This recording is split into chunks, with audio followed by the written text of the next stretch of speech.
tahun 1965, Indonesia berubah menjadi salah satu ladang pembantaian terbesar abad ke-20. Ratusan ribu orang dibunuh tanpa pengadilan, tanpa kuburan yang jelas. Tapi pertanyaannya, apakah ini murni konflik dalam negeri? Kemudian disilet-silet, dipotong-potong, dan bahkan ada yang dipenggal. September 30th, 1965 marked the beginning of what was to become one of Indonesia's darkest chapters. That night, 6 high-ranking army officers. Atau ada kekuatan asing yang ikut mendorong tragedi ini dari balik layar.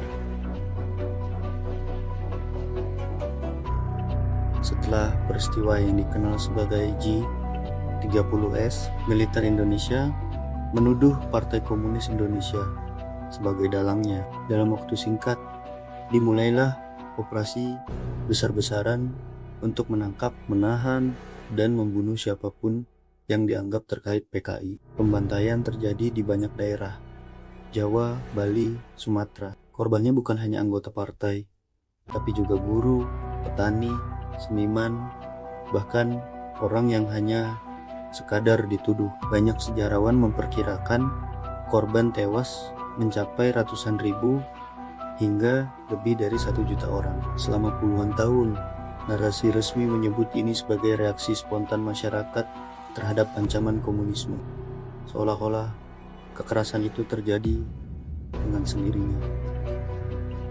Tapi dokumen-dokumen internasional yang dibuka belakangan menunjukkan cerita yang jauh lebih kompleks. Kemudian torture atau penyiksaan. Orang-orang yang dituduh anggota Partai Komunis Indonesia maupun simpati. Negara-negara barat saat itu sangat khawatir Indonesia jatuh ke blok komunis. Indonesia punya posisi strategis, penduduk besar, dan pengaruh kuat di Asia Tenggara. Dokumenter ini menyoroti keterlibatan Jerman Barat dalam peristiwa pasca 1965. Following the end of World War II and the partition of Germany, tensions increased between the capitalist West and socialist East of the country.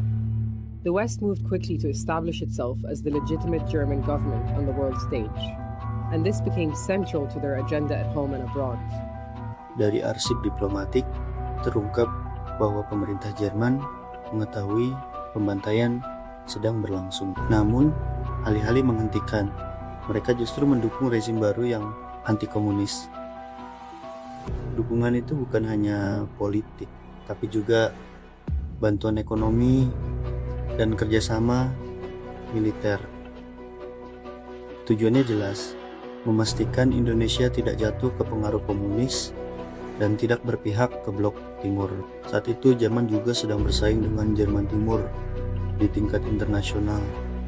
Mereka ingin memastikan Indonesia tidak mengakui Jerman Timur sebagai negara sah. Jadi, mendukung pemerintahan anti-komunis di Indonesia juga berarti menjaga kepentingan geopolitik mereka sendiri.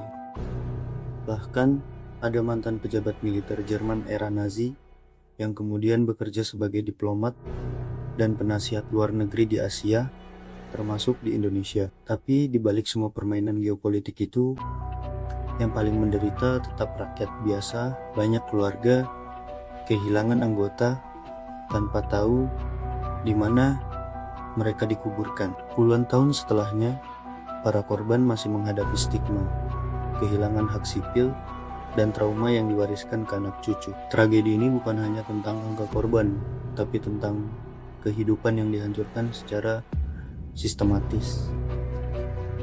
Sampai hari ini, peristiwa 1965 masih menjadi topik yang sensitif di Indonesia. Proses hukum terhadap pelaku hampir tidak pernah terjadi. Negara-negara asing yang ikut menikmati hasil politik dari peristiwa ini juga jarang membicarakan perannya secara terbuka. Itulah mengapa pengetahuan sejarah seperti ini penting. Bukan untuk membuka luka, tapi untuk memahami bahwa tragedi besar itu jarang terjadi tanpa ada kepentingan besar di belakangnya.